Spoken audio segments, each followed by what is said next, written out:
রাধে রাধে, নিতাই গৌর প্রেমানন্দে, হরি বল হরি বল। তো আজকে সোনাকে স্নান করানো হয়ে নতুন ড্রেস পরিয়েছি। আজকে রাধা অষ্টমী, 2024 11 সেপ্টেম্বর। আজকে রাধা অষ্টমী, রাধারানীর আবির্ভাব তিথি।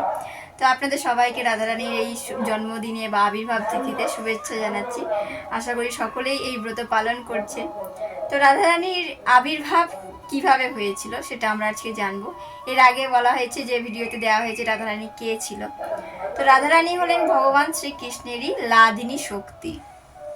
ভগবান শ্রীকৃষ্ণ মাধুর্য রস আস্বাদন করার জন্যই ভগবান তার নিজের বাম অঙ্গ থেকে রাধারানীকে আবির্ভাব ঘটিয়েছিলেন।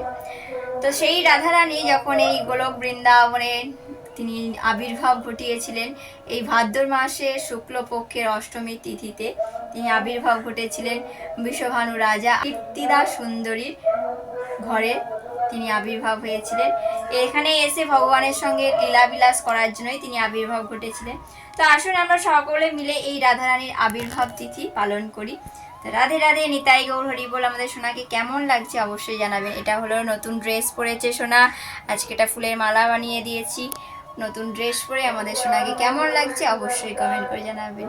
রাধে রাধে, শুভ রাধা অষ্টমী কি জয় হো, জয় রাধা রানী কি জয়, বরসানে वाले की जय जय जय। निताई गौर प्रेमानंदे, हरि बोल हरि बोल।